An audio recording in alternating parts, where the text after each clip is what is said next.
Volume 1, Chapter 2. When I had attained the age of 17, my parents resolved that I should become a student at the University of Ingolstadt.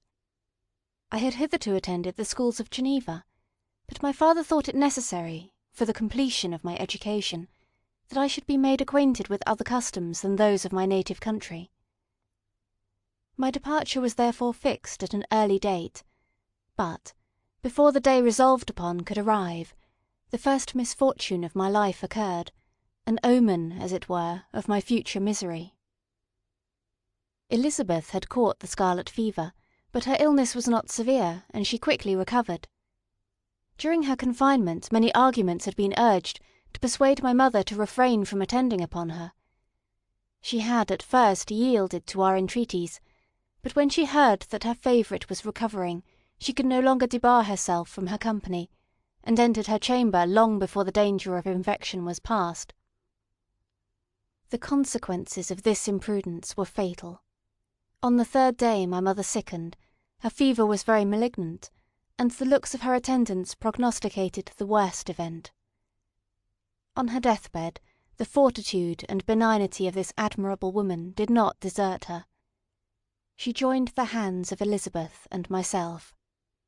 "My children," she said, "my firmest hopes of future happiness were placed on the prospect of your union. This expectation will now be the consolation of your father. Elizabeth, my love, you must supply my place to your younger cousins. Alas! I regret that I am taken from you, and, happy and beloved as I have been, is it not hard to quit you all? But these are not thoughts befitting me. I will endeavour to resign myself cheerfully to death, and will indulge a hope of meeting you in another world." She died calmly, and her countenance expressed affection even in death. I need not describe the feelings of those whose dearest ties are rent by that most irreparable evil, the void that presents itself to the soul, and the despair that is exhibited on the countenance. It is so long before the mind can persuade itself that she, whom we saw every day, and whose very existence appeared a part of our own, can have departed for ever, that the brightness of a beloved eye can have been extinguished, and the sound of a voice so familiar and dear to the ear can be hushed, never more to be heard. These are the reflections of the first days, but when the lapse of time proves the reality of the evil, then the actual bitterness of grief commences. Yet from whom has not that rude hand rent away some dear connection, and why should I describe a sorrow which all have felt and must feel? The time at length arrives, when grief is rather an indulgence than a necessity, and the smile that plays upon the lips, though it may be deemed a sacrilege, is not banished. My mother was dead, but we still had duties which we ought to perform. We must continue our course with the rest, and learn to think ourselves fortunate, whilst one remains whom the spoiler has not seized. My journey to Ingolstadt, which had been deferred by these events, was now again determined upon. I obtained from my father a respite of some weeks. This period was spent sadly. My mother's death and my speedy departure depressed our spirits, but Elizabeth endeavoured to renew the spirit of cheerfulness in our little society. Since the death of her aunt, her mind had acquired new firmness and vigour. She determined to fulfil her duties with the greatest exactness, and she felt that most imperious duty, of rendering her uncle and cousins happy, had devolved upon her. She consoled me, amused her uncle, instructed my brothers, and I never beheld her so enchanting as at this time, when she was continually endeavouring to contribute to the happiness of others, entirely forgetful of herself. The day of my departure at length arrived. I had taken leave of all my friends, excepting Clerval, who spent the last evening with us. He bitterly lamented that he was unable to accompany me, but his father could not be persuaded to part with him, intending that he should become a partner with him in business, in compliance with his favourite theory, that learning was superfluous in the commerce of ordinary life. Henry had a refined mind. He had no desire to be idle, and was well pleased to become his father's partner. But he believed that a man might become a very good trader, and yet possess a cultivated understanding. We sat late, listening to his complaints, and making many little arrangements for the future. The next morning, early, I departed. Tears gushed from the eyes of Elizabeth. They proceeded partly from sorrow at my departure, and partly because she reflected that the same journey was to have taken place 3 months before, when a mother's blessing would have accompanied me. I threw myself into the chaise that was to convey me away, and indulged in the most melancholy reflections. I, who had ever been surrounded by amiable companions, continually engaged in endeavouring to bestow mutual pleasure, I was now alone. In the university, whither I was going, I must form my own friends, and be my own protector. My life had hitherto been remarkably secluded and domestic, and this had given me invincible repugnance to new countenances.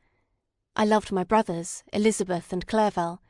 These were old familiar faces, but I believed myself totally unfitted for the company of strangers. Such were my reflections as I commenced my journey, but as I proceeded my spirits and hopes rose. I ardently desired the acquisition of knowledge. I had often, when at home, thought it hard to remain during my youth cooped up in one place, and had longed to enter the world, and take my station among other human beings. Now my desires were complied with, and it would indeed have been folly to repent. I had sufficient leisure for these and many other reflections during my journey to Ingolstadt, which was long and fatiguing. At length the high white steeple of the town met my eyes.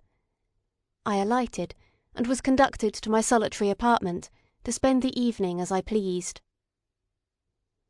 The next morning I delivered my letters of introduction, and paid a visit to some of the principal professors, and, among others, to Monsieur Krempe, Professor of Natural Philosophy. He received me with politeness, and asked me several questions concerning my progress in the different branches of science appertaining to natural philosophy. I mentioned, it is true, with fear and trembling, the only authors I had ever read upon those subjects. The Professor stared. "Have you," he said, "really spent your time in studying such nonsense?" I replied in the affirmative. "Every minute," continued Monsieur Krempe, with warmth, "every instant that you have wasted on those books is utterly and entirely lost. You have burdened your memory with exploded systems and useless names. Good God! In what desert land have you lived, where no one was kind enough to inform you that these fancies, which you have so greedily imbibed, are 1,000 years old, and as musty as they are ancient?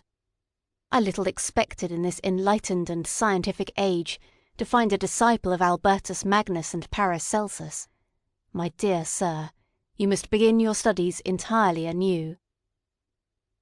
So saying, he stepped aside, and wrote down a list of several books treating of natural philosophy, which he desired me to procure, and dismissed me, after mentioning that in the beginning of the following week he intended to commence a course of lectures upon natural philosophy in its general relations, and that Monsieur Waldman, a fellow professor, would lecture upon chemistry the alternate days that he missed. I returned home, not disappointed, for I had long considered those authors useless whom the Professor had so strongly reprobated, but I did not feel much inclined to study the books which I had procured at his recommendation. Monsieur Krempe was a little squat man, with a gruff voice and repulsive countenance. The teacher therefore did not prepossess me in favour of his doctrine. Besides, I had a contempt for the uses of modern natural philosophy. It was very different when the masters of the science sought immortality and power. Such views, although futile, were grand, but now the scene was changed. The ambition of the inquirer seemed to limit itself to the annihilation of those visions on which my interest in science was chiefly founded. I was required to exchange chimeras of boundless grandeur for realities of little worth. Such were my reflections during the first 2 or 3 days, spent almost in solitude.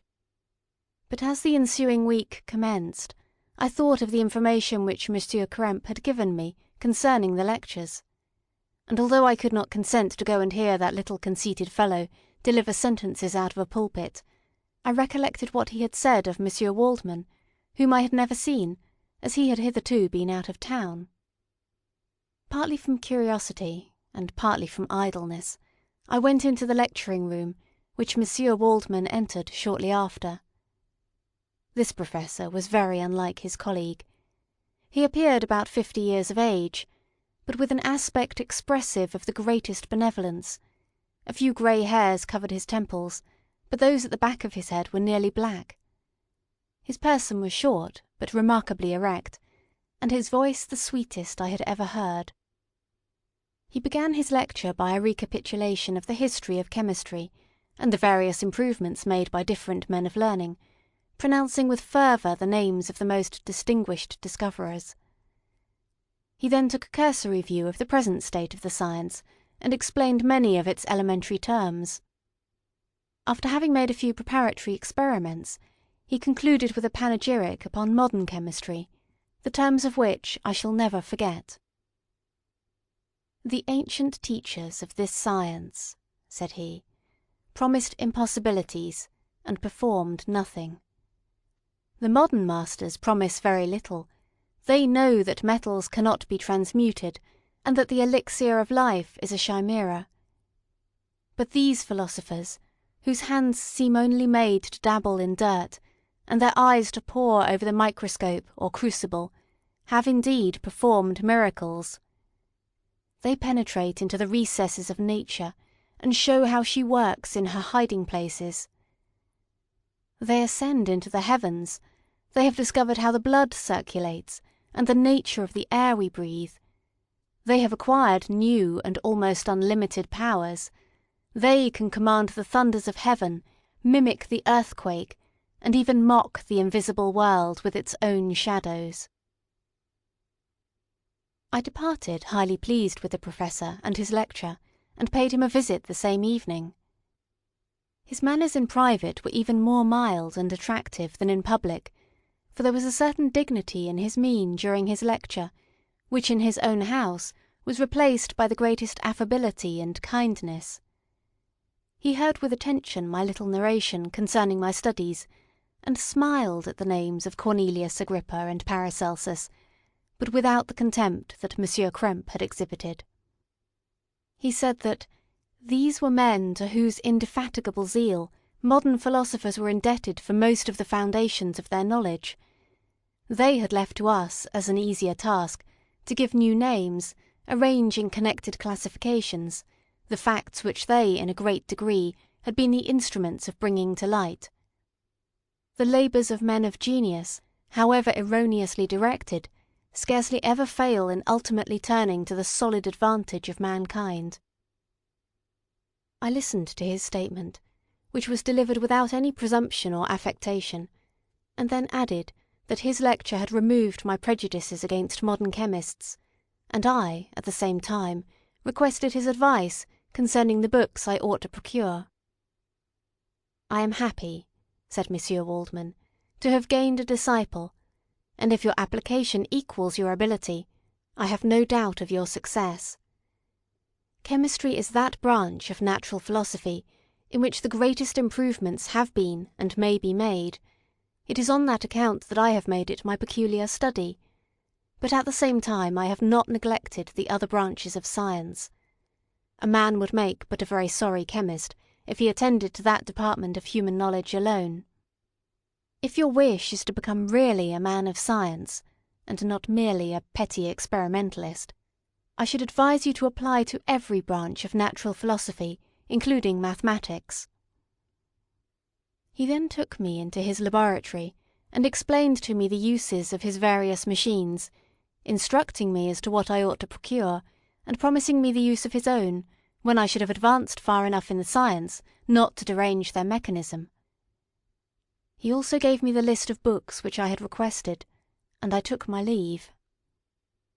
Thus ended a day memorable to me. It decided my future destiny. Volume 1, Chapter 3.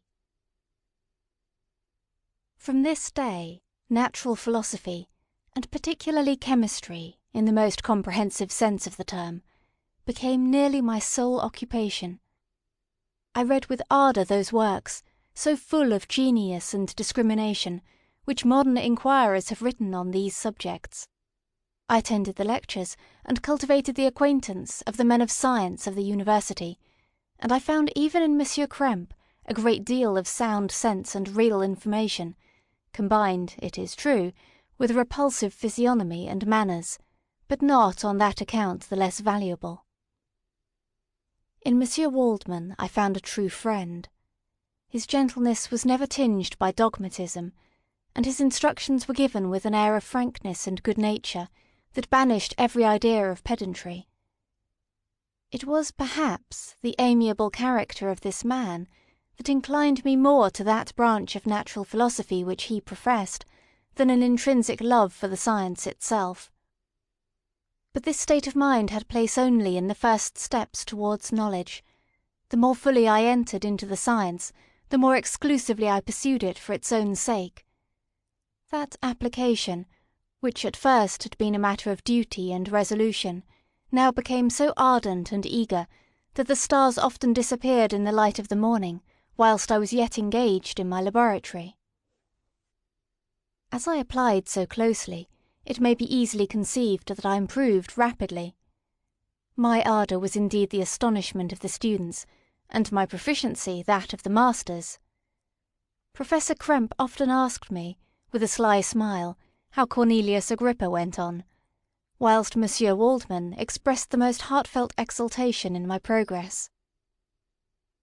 2 years passed in this manner, during which I paid no visit to Geneva, but was engaged heart and soul in the pursuit of some discoveries which I hoped to make. None but those who have experienced them can conceive of the enticements of science.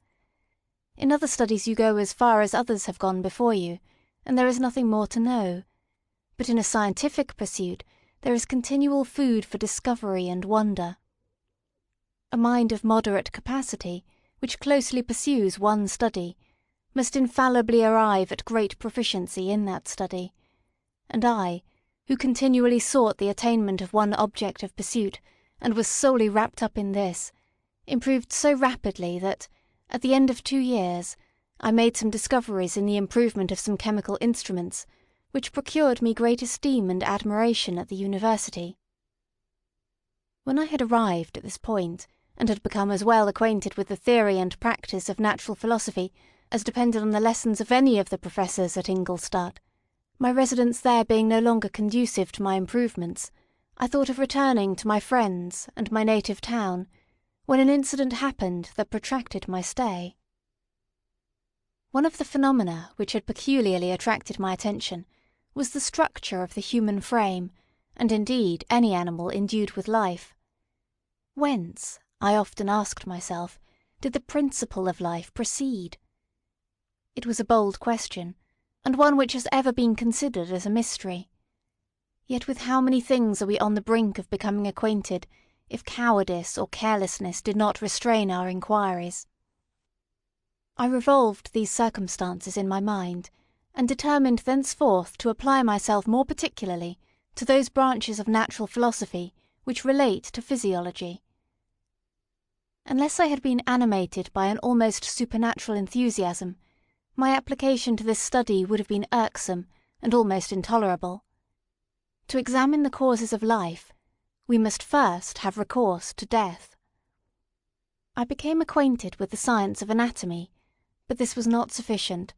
I must also observe the natural decay and corruption of the human body. In my education, my father had taken the greatest precautions that my mind should be impressed with no supernatural horrors. I do not ever remember to have trembled at a tale of superstition, or to have feared the apparition of a spirit. Darkness had no effect upon my fancy, and a churchyard was to me merely the receptacle of bodies deprived of life, which, from being the seat of beauty and strength, had become food for the worm. Now I was led to examine the cause and progress of this decay, and forced to spend days and nights in vaults and charnel houses. My attention was fixed upon every object the most insupportable to the delicacy of the human feelings. I saw how the fine form of man was degraded and wasted. I beheld the corruption of death succeed to the blooming cheek of life. I saw how the worm inherited the wonders of the eye and brain. I paused, examining and analysing all the minutiae of causation, as exemplified in the change from life to death, and death to life, until from the midst of this darkness a sudden light broke in upon me, a light so brilliant and wondrous, yet so simple, that while I became dizzy with the immensity of the prospect which it illustrated, I was surprised that among so many men of genius who had directed their inquiries towards the same science, that I alone should be reserved to discover so astonishing a secret. Remember, I am not recording the vision of a madman. The sun does not more certainly shine in the heavens than that which I now affirm is true. Some miracle might have produced it, yet the stages of the discovery were distinct and probable. After days and nights of incredible labour and fatigue, I succeeded in discovering the cause of generation and life. Nay, more, I became myself capable of bestowing animation upon lifeless matter. The astonishment which I had at first experienced on this discovery soon gave way to delight and rapture. After so much time spent in painful labour, to arrive at once at the summit of my desires was the most gratifying consummation of my toils. But this discovery was so great and overwhelming that all the steps by which I had been progressively led to it were obliterated, and I beheld only the result. What had been the study and desire of the wisest men since the creation of the world was now within my grasp. Not that, like a magic scene, it all opened upon me at once. The information I had obtained was of a nature rather to direct my endeavours so soon as I should point them towards the object of my search, than to exhibit that object already accomplished. I was like the Arabian who had been buried with the dead, and found a passage to life aided only by one glimmering, and seemingly ineffectual, light. I see by your eagerness, and the wonder and hope which your eyes express, my friend, that you expect to be informed of the secret with which I am acquainted. That cannot be. Listen patiently until the end of my story, and you will easily perceive why I am reserved upon that subject. I will not lead you on, unguarded and ardent as I was then, to your destruction and infallible misery. Learn from me, if not by my precepts, at least by my example, how dangerous is the acquirement of knowledge, and how much happier that man is who believes his native town to be the world, than he who aspires to become greater than his nature will allow. When I found so astonishing a power placed within my hands, I hesitated a long time concerning the manner in which I should employ it. Although I possessed the capacity of bestowing animation, yet to prepare a frame for the reception of it, with all its intricacies of fibres, muscles, and veins, still remained a work of inconceivable difficulty and labour. I doubted at first whether I should attempt the creation of a being like myself, or one of simpler organisation. But my imagination was too exalted by my first success to permit me to doubt of my ability to give life to an animal as complex and wonderful as man. The materials at present within my command hardly appeared adequate to so arduous an undertaking, but I doubted not that I should ultimately succeed. I prepared myself for a multitude of reverses. My operations might be incessantly baffled, and at last my work be imperfect. Yet, when I considered the improvement which every day takes place in science and mechanics, I was encouraged to hope my present attempts would at least lay the foundations of future success. Nor could I consider the magnitude and complexity of my plan as any argument of its impracticability. It was with these feelings that I began the creation of a human being. As the minuteness of the parts formed a great hindrance to my speed, I resolved, contrary to my first intention, to make the being of a gigantic stature, that is to say, about 8 feet in height, and proportionably large. Having formed this determination, and having spent some months in successfully collecting and arranging my materials, I began. No one can conceive the variety of feelings which bore me onwards, like a hurricane, in the first enthusiasm of success. Life and death appeared to me ideal bounds, which I should first break through, and pour a torrent of light into our dark world. A new species would bless me as its creator and source. Many happy and excellent natures would owe their being to me. No father could claim the gratitude of his child so completely as I should deserve theirs. Pursuing these reflections, I thought that if I could bestow animation upon lifeless matter, I might, in process of time, although I now found it impossible, renew life where death had apparently devoted the body to corruption. These thoughts supported my spirits while I pursued my undertaking with unremitting ardour. My cheek had grown pale with study, and my person had become emaciated with confinement. Sometimes, on the very brink of certainty, I failed. Yet still I clung to the hope which the next day or the next hour might realise. One secret which I alone possessed was the hope to which I had dedicated myself, and the moon gazed on my midnight labours, while, with unrelaxed and breathless eagerness, I pursued nature to her hiding-places. Who shall conceive the horrors of my secret toil, as I dabbled among the unhallowed damps of the grave, or tortured the living animal to animate the lifeless clay? My limbs now tremble, and my eyes swim with the remembrance. But then a resistless and almost frantic impulse urged me forward. I seemed to have lost all soul or sensation, but for this one pursuit. It was indeed but a passing trance, that only made me feel with renewed acuteness so soon as, the unnatural stimulus ceasing to operate, I had returned to my old habits. I collected bones from charnel houses, and disturbed, with profane fingers, the tremendous secrets of the human frame. In a solitary chamber, or rather cell, at the top of the house, and separated from all the other apartments by a gallery and staircase, I kept my workshop of filthy creation. My eyeballs were starting from their sockets in attending to the details of my employment. The dissecting room and the slaughter-house furnished many of my materials, and often did my human nature turn with loathing from my occupation, whilst, still urged on by an eagerness which perpetually increased, I brought my work near a conclusion. The summer months passed while I was thus engaged, heart and soul, in one pursuit. It was a most beautiful season. Never did the fields bestow a more plentiful harvest, or the vines yield a more luxuriant vintage. But my eyes were insensible to the charms of nature. And the same feelings which made me neglect the scenes around me caused me also to forget those friends who were so many miles absent, and whom I had not seen for so long a time. I knew my silence disquieted them, and I well remembered the words of my father. I know that while you are pleased with yourself, you will think of us with affection, and we shall hear regularly from you. You must pardon me if I regard any interruption in your correspondence as a proof that your other duties are equally neglected.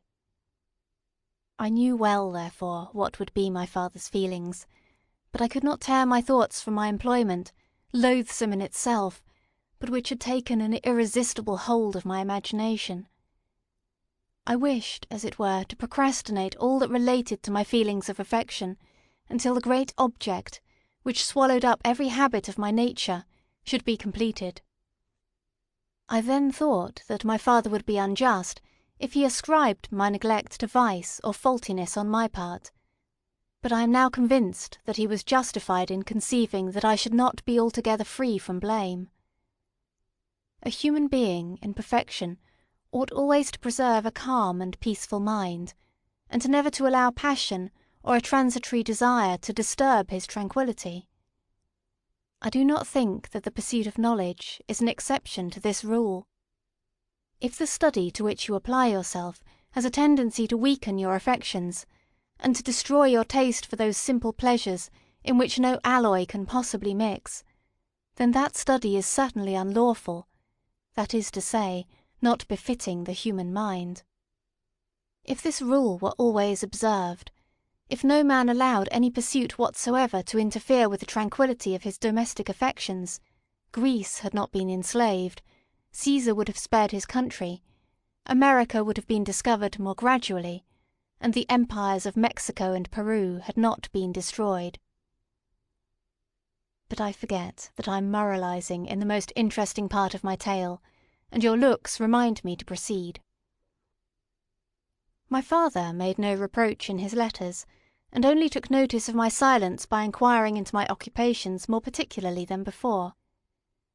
Winter, spring, and summer passed away during my labours, but I did not watch the blossom or the expanding leaves, sights which before always yielded me supreme delight, so deeply was I engrossed in my occupation. The leaves of that year had withered before my work drew near to a close, and now every day showed me more plainly how well I had succeeded. But my enthusiasm was checked by my anxiety, and I appeared rather like one doomed by slavery to toil in the mines, or any other unwholesome trade, than an artist occupied by his favourite employment. Every night I was oppressed by a slow fever, and I became nervous to a most painful degree, a disease that I regretted the more because I had hitherto enjoyed most excellent health, and had always boasted of the firmness of my nerves. But I believed that exercise and amusement would soon drive away such symptoms, and I promised myself both of these, when my creation should be complete. Volume 1, Chapter 4. It was on a dreary night of November that I beheld the accomplishment of my toils. With an anxiety that almost amounted to agony, I collected the instruments of life around me, that I might infuse a spark of being into the lifeless thing that lay at my feet. It was already 1 in the morning, the rain pattered dismally against the panes, and my candle was nearly burnt out, when, by the glimmer of the half-extinguished light, I saw the dull yellow eye of the creature open. It breathed hard, and a convulsive motion agitated its limbs. How can I describe my emotions at this catastrophe, or how delineate the wretch whom with such infinite pains and cares I had endeavoured to form? His limbs were in proportion, and I had selected his features as beautiful. Beautiful, good God! His yellow skin scarcely covered the work of muscles and arteries beneath, his hair was of a lustrous black and flowing, his teeth of a pearly whiteness, but these luxuriances only formed a more horrid contrast with his watery eyes, that seemed almost of the same colour as the dun white sockets in which they were set, his shrivelled complexion, and straight black lips. The different accidents of life are not so changeable as the feelings of human nature. I had worked hard for nearly 2 years, for the sole purpose of infusing life into an inanimate body. For this I had deprived myself of rest and health. I had desired it with an ardour that far exceeded moderation.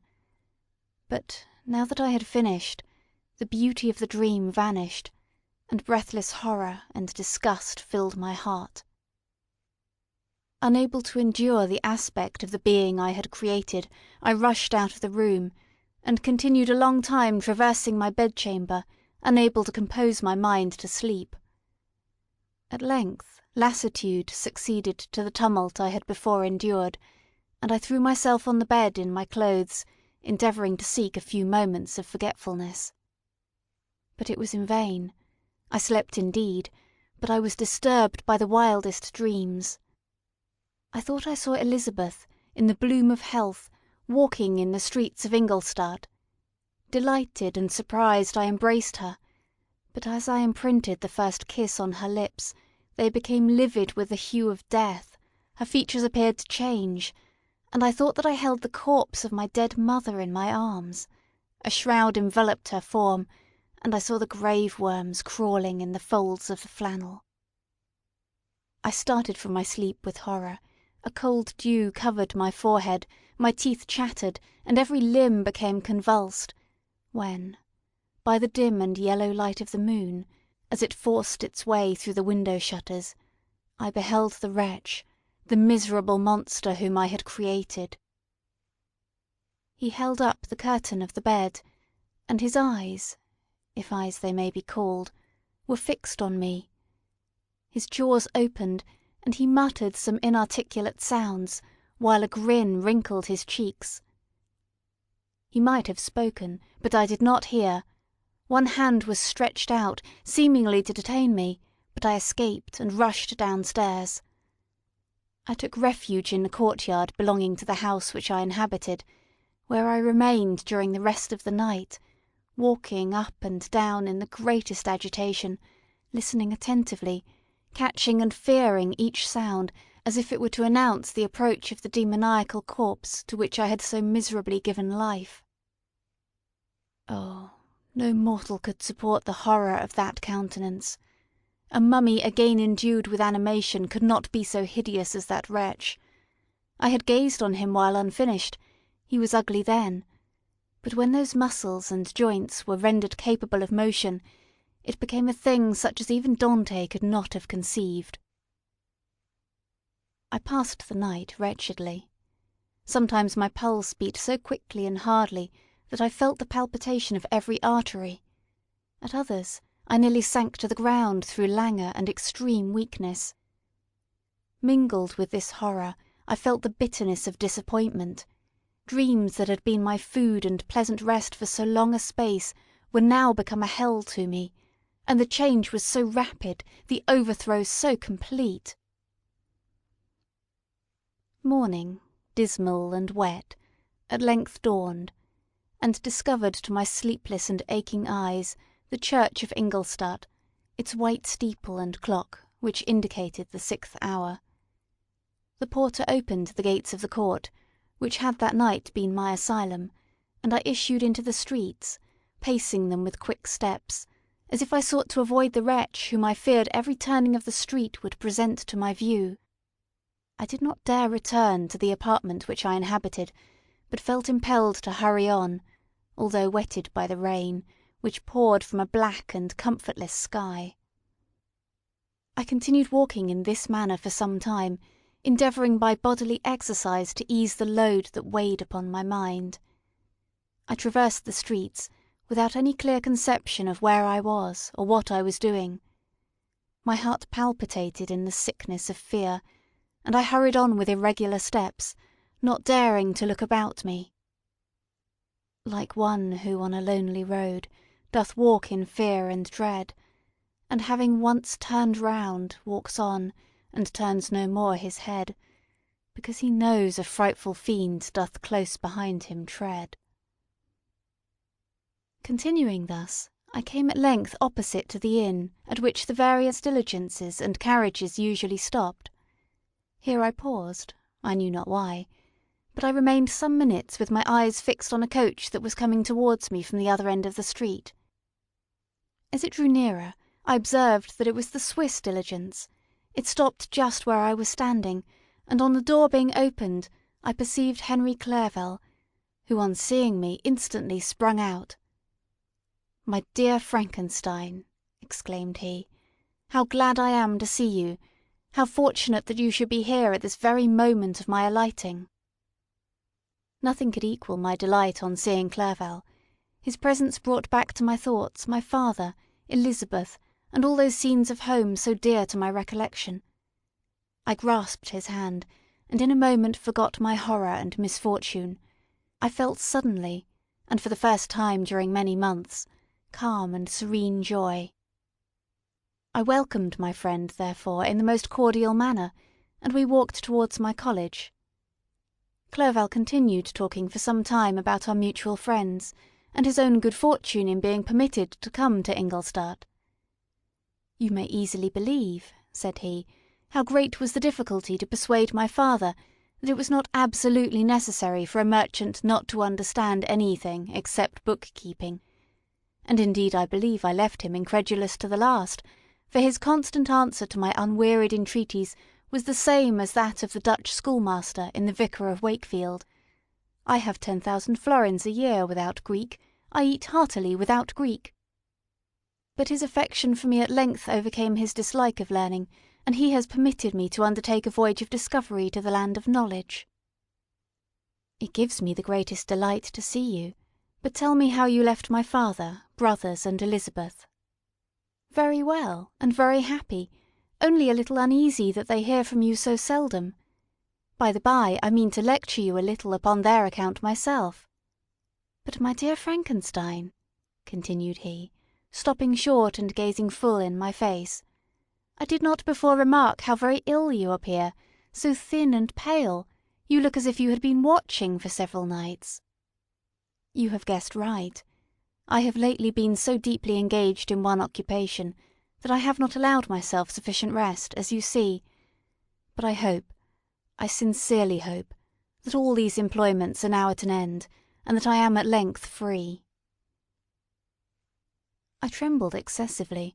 I could not endure to think of, and far less to allude to the occurrences of the preceding night. I walked with a quick pace, and we soon arrived at my college. I then reflected, and the thought made me shiver, that the creature whom I had left in my apartment might still be there, alive and walking about. I dreaded to behold this monster, but I feared still more that Henry should see him.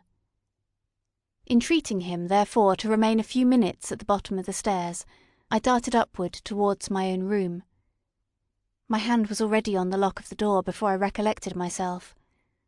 I then paused, and a cold shivering came over me.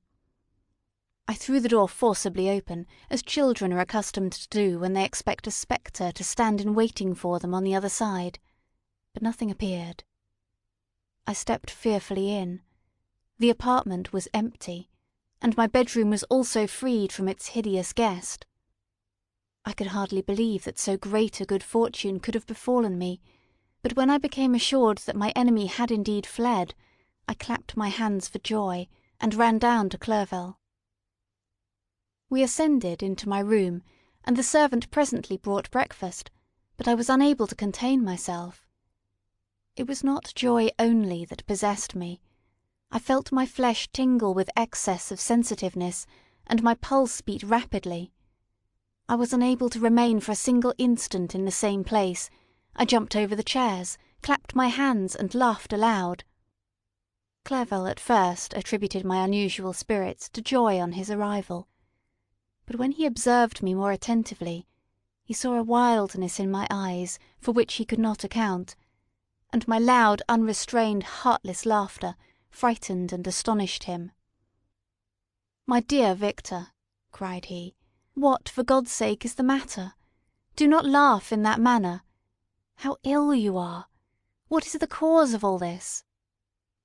"Do not ask me," cried I, putting my hands before my eyes, for I thought I saw the dreaded spectre glide into the room. "He can tell! Oh, save me! Save me!"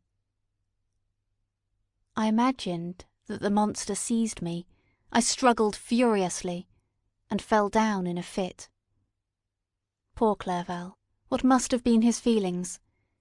A meeting which he anticipated with such joy, so strangely turned to bitterness.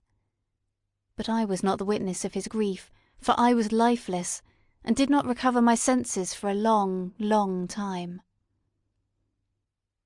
This was the commencement of a nervous fever which confined me for several months.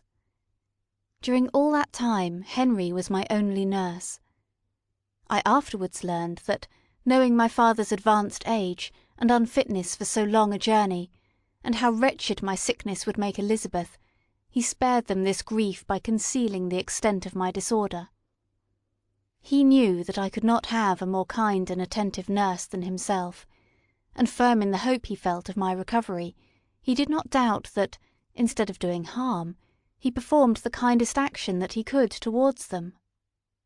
But I was, in reality, very ill, and surely nothing but the unbounded and unremitting attentions of my friend could have restored me to life. The form of the monster on whom I had bestowed existence was for ever before my eyes, and I raved incessantly concerning him. Doubtless my words surprised Henry. He at first believed them to be the wanderings of my disturbed imagination, but the pertinacity with which I continually recurred to the same subject persuaded him that my disorder indeed owed its origin to some uncommon and terrible event. By very slow degrees, and with frequent relapses, that alarmed and grieved my friend, I recovered. I remember the first time I became capable of observing outward objects with any kind of pleasure. I perceived that the fallen leaves had disappeared, and that the young buds were shooting forth from the trees that shaded my window. It was a divine spring, and the season contributed greatly to my convalescence. I felt also sentiments of joy and affection revive in my bosom. My gloom disappeared, and in a short time I became as cheerful as before I was attacked by the fatal passion. "Dearest Clerval," exclaimed I, "how kind, how very good you are to me! This whole winter, instead of being spent in study, as you promised yourself, has been consumed in my sick room. How shall I ever repay you? I feel the greatest remorse for the disappointment of which I have been the occasion, but you will forgive me?" "You will repay me entirely if you do not discompose yourself, but get well as fast as you can, and since you appear in such good spirits, I may speak to you on one subject, may I not?" I trembled. One subject. What could it be? Could he allude to an object on whom I dare not even think? "Compose yourself," said Clerval, who observed my change of colour. "I will not mention it if it agitates you, but your father and cousin would be very happy if they received a letter from you in your own handwriting. They hardly know how ill you have been, and are uneasy at your long silence." "Is that all, my dear Henry? How could you suppose that my first thought would not fly towards those dear, dear friends whom I love, and who are so deserving of my love? If this is your present temper, my friend, you will perhaps be glad to see a letter that has been lying here some days for you. It is from your cousin, I believe." Volume 1, Chapter 5. Clerval then put the following letter into my hands. To V. Frankenstein. My dear cousin, I cannot describe to you the uneasiness we have all felt concerning your health. We cannot help imagining that your friend Clerval conceals the extent of your disorder, for it is now several months since we have seen your handwriting, and all this time you have been obliged to dictate your letters to Henry. Surely, Victor, you must have been exceedingly ill, and this makes us all very wretched, as much so nearly as after the death of your dear mother. My uncle was almost persuaded that you were indeed dangerously ill, and could hardly be restrained from undertaking a journey to Ingolstadt. Clerval always writes that you are getting better. I eagerly hope that you will confirm this intelligence soon in your own handwriting, for indeed, Victor, we are all very miserable on this account. Relieve us from this fear, and we shall be the happiest creatures in the world. Your father's health is now so vigorous that he appears 10 years younger since last winter. Ernest also is so much improved that you would hardly know him. He is now nearly 16, and has lost that sickly appearance which he had some years ago. He is grown quite robust and active. My uncle and I conversed a long time last night about what profession Ernest should follow. His constant illness when young has deprived him of the habits of application, and now that he enjoys good health, he is continually in the open air, climbing the hills or rowing on the lake. I therefore proposed that he should be a farmer, which you know, cousin, is a favourite scheme of mine. A farmer's is a very healthy, happy life, and the least hurtful, or rather the most beneficial profession of any. My uncle had an idea of his being educated as an advocate, that through his interest he might become a judge. But besides that, he is not at all fitted for such an occupation. It is certainly more credible to cultivate the earth for the sustenance of man than to be the confidant, and sometimes the accomplice, of his vices, which is the profession of a lawyer. I said that the employments of a prosperous farmer, if they were not a more honourable, they were at least a happier species of occupation than that of a judge whose misfortune it was always to meddle with the dark side of human nature. My uncle smiled, and said that I ought to be an advocate myself, which put an end to the conversation on that subject. And now I must tell you a little story that will please and perhaps amuse you. Do you not remember Justine Moritz? Probably you do not. I will relate her history, therefore, in a few words. Madame Moritz, her mother, was a widow with 4 children, of whom Justine was the third. This girl had always been the favourite of her father, but, through a strange perversity, her mother could not endure her, and after the death of Monsieur Moritz treated her very ill. My aunt observed this, and, when Justine was 12 years of age, prevailed on her mother to allow her to live at her house.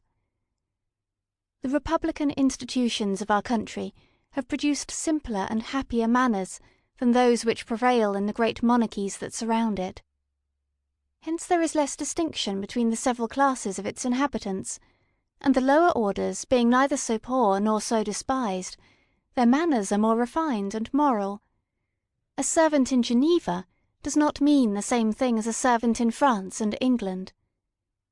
Justine, thus received in our family, learned the duties of a servant, a condition which, in our fortunate country, does not include the idea of ignorance and a sacrifice of the dignity of a human being.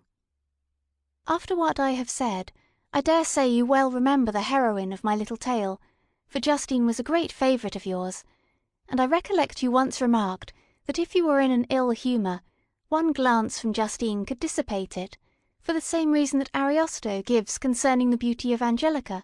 She looked so frank-hearted and happy.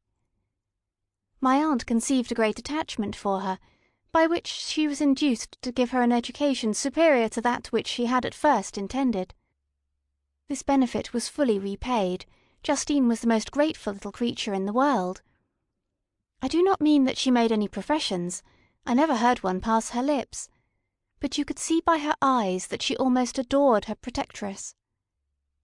Although her disposition was gay, and in many respects inconsiderate, yet she paid the greatest attention to every gesture of my aunt. She thought her the model of all excellence, and endeavoured to imitate her phraseology and manners, so that even now she often reminds me of her. When my dearest aunt died, everyone was too much occupied in their own grief to notice poor Justine, who had attended her during her illness with the most anxious affection. Poor Justine was very ill, but other trials were reserved for her. One by one her brothers and sister died, and her mother, with the exception of her neglected daughter, was left childless. The conscience of the woman was troubled. She began to think that the deaths of her favourites was a judgment from heaven to chastise her partiality. She was a Roman Catholic, and I believe her confessor confirmed the idea which she had conceived. Accordingly, a few months after your departure for Ingolstadt, Justine was called home by her repentant mother. Poor girl, she wept when she quitted our house. She was much altered since the death of my aunt. Grief had given softness and a winning mildness to her manners, which had before been remarkable for vivacity. Nor was her residence at her mother's house of a nature to restore her gaiety. The poor woman was very vacillating in her repentance. She sometimes begged Justine to forgive her unkindness, but much oftener accused her of having caused the deaths of her brothers and sister. Perpetual fretting at length threw Madame Moritz into a decline, which at first increased her irritability, but she is now at peace for ever. She died on the first approach of cold weather, at the beginning of this last winter. Justine has returned to us, and I assure you I love her tenderly. She is very clever and gentle, and extremely pretty. As I mentioned before, her mien and her expressions continually remind me of my dear aunt. I must also say a few words to you, my dear cousin, of little darling William. I wish you could see him. He is very tall of his age, with sweet, laughing blue eyes, dark eyelashes, and curling hair. When he smiles, 2 little dimples appear on each cheek, which are rosy with health. He has already had 1 or 2 little wives, but Louisa Byron is his favourite, a pretty little girl of 5 years of age. Now, dear Victor, I dare say you wish to be indulged in a little gossip concerning the good people of Geneva. The pretty Miss Mansfield has already received the congratulatory visits on her approaching marriage with a young Englishman, John Melbourne, Esquire. Her ugly sister, Manon, married Monsieur Duvillard, the rich banker, last autumn. Your favourite schoolfellow, Louis Manoir, has suffered several misfortunes since the departure of Clerval from Geneva. But he has already recovered his spirits, and is reported to be on the point of marrying a very lively, pretty Frenchwoman, Madame Tavernier. She is a widow, and much older than Manoir, but she is very much admired and a favourite with everybody. I have written myself into good spirits, dear cousin, yet I cannot conclude without again anxiously inquiring concerning your health. Dear Victor, if you are not very ill, write yourself, and make your father and all of us happy, or— I cannot bear to think of the other side of the question. My tears already flow. Adieu, my dearest cousin, Elizabeth Lavenza, Geneva, March 18th, 17 . Dear, dear Elizabeth, I exclaimed, when I had read her letter. I will write instantly, and relieve them from the anxiety they must feel. I wrote, and this exertion greatly fatigued me, but my convalescence had commenced, and proceeded regularly. In another fortnight I was able to leave my chamber. One of my first duties on my recovery was to introduce Clerval to the several professors of the university. In doing this, I underwent a kind of rough usage, ill befitting the wounds that my mind had sustained. Ever since the fatal night, the end of my labours, and the beginning of my misfortunes, I had conceived a violent antipathy even to the name of natural philosophy. When I was otherwise quite restored to health, the sight of a chemical instrument would renew all the agony of my nervous symptoms. Henry saw this, and had removed all my apparatus from my view. He had also changed my apartment, for he perceived that I had acquired a dislike for the room which had previously been my laboratory. But these cares of Clerval were made of no avail when I visited the professors. Monsieur Waldman inflicted torture when he praised, with kindness and warmth, the astonishing progress I had made in the sciences. He soon perceived that I disliked the subject, but not guessing the real cause, he attributed my feelings to modesty, and changed the subject from my improvement to the science itself, with a desire, as I evidently saw, of drawing me out. What could I do? He meant to please, and he tormented me. I felt as if he had placed carefully, one by one, in my view those instruments which would be afterwards used in putting me to a slow and cruel death. I writhed under his words, yet dared not exhibit the pain I felt. Clerval, whose eyes and feelings were always quick in discerning the sensations of others, declined the subject, alleging in excuse his total ignorance, and the conversation took a more general turn. I thanked my friend from my heart, but I did not speak. I saw plainly that he was surprised, but he never attempted to draw my secret from me, and although I loved him with a mixture of affection and reverence that knew no bounds, yet I could never persuade myself to confide to him that event which was so often present to my recollection, but which I feared the detail to another would only impress more deeply. Monsieur Krempe was not equally docile, and in my condition at that time, of almost insupportable sensitiveness, his harsh blunt encomiums gave me even more pain than the benevolent approbation of Monsieur Waldman. "Damn the fellow!" cried he. "Why, Monsieur Clerval, I assure you he has outstripped us all. Ay, stare if you please, but it is nevertheless true. A youngster who, but a few years ago, believed Cornelius Agrippa as firmly as the gospel, has now set himself at the head of the university, and if he is not soon pulled down, we shall all be out of countenance. Ay," continued he, observing my face expressive of suffering, Monsieur Frankenstein is modest, an excellent quality in a young man.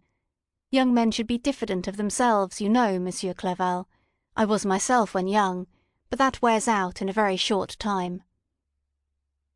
Monsieur Krempe had now commenced a eulogy on himself, which happily turned the conversation from a subject that was so annoying to me. Clerval was no natural philosopher. His imagination was too vivid for the minutiae of science. Languages were his principal study, and he sought, by acquiring their elements, to open a field for self-instruction on his return to Geneva. Persian, Arabic, and Hebrew gained his attention after he had made himself perfectly master of Greek and Latin.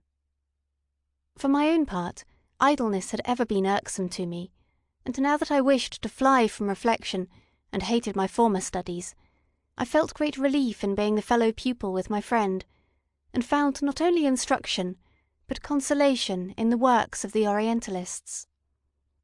Their melancholy is soothing, and their joy elevating to a degree I never experienced in studying the authors of any other country. When you read their writings, life appears to consist in a warm sun and garden of roses, in the smiles and frowns of a fair enemy, and the fire that consumes your own heart. How different from the manly and heroical poetry of Greece and Rome! Summer passed away in these occupations, and my return to Geneva was fixed for the latter end of autumn. But being delayed by several accidents, winter and snow arrived, the roads were deemed impassable, and my journey was retarded until the ensuing spring. I felt this delay very bitterly, for I longed to see my native town and my beloved friends. My return had only been delayed so long from an unwillingness to leave Clerval in a strange place, before he had become acquainted with any of its inhabitants. The winter, however, was spent cheerfully, and although the spring was uncommonly late, when it came, its beauty compensated for its dilatoriness. The month of May had already commenced, and I expected the letter daily, which was to fix the date of my departure, when Henry proposed a pedestrian tour in the environs of Ingolstadt, that I might bid a personal farewell to the country I had so long inhabited. I acceded with pleasure to this proposition. I was fond of exercise, and Clerval had always been my favourite companion in the rambles of this nature that I had taken among the scenes of my native country. We passed a fortnight in these perambulations. My health and spirits had long been restored, and they gained additional strength from the salubrious air I breathed, the natural incidents of our progress, and the conversation of my friend. Study had before secluded me from the intercourse of my fellow creatures, and rendered me unsocial, but Clerval called forth the better feelings of my heart. He again taught me to love the aspect of nature and the cheerful faces of children. Excellent friend, how sincerely did you love me, and endeavour to elevate my mind until it was on a level with your own. A selfish pursuit had cramped and narrowed me, until your gentleness and affection warmed and opened my senses. I became the same happy creature who a few years ago, loving and beloved by all, had no sorrow or care. When happy, inanimate nature had the power of bestowing on me the most delightful sensations. A serene sky and verdant fields filled me with ecstasy. The present season was indeed divine. The flowers of spring bloomed in the hedges, while those of summer were already in bud. I was undisturbed by thoughts which during the preceding year had pressed upon me, notwithstanding my endeavours to throw them off, with an invincible burden. Henry rejoiced in my gaiety, and sincerely sympathized in my feelings. He exerted himself to amuse me, while he expressed the sensations that filled his soul. The resources of his mind on this occasion were truly astonishing. His conversation was full of imagination, and very often, in imitation of the Persian and Arabic writers, he invented tales of wonderful fancy and passion. At other times he repeated my favourite poems, or drew me out into arguments which he supported with great ingenuity. We returned to our college on a Sunday afternoon. The peasants were dancing, and every one we met appeared gay and happy. My own spirits were high, and I bounded along with feelings of unbridled joy and hilarity.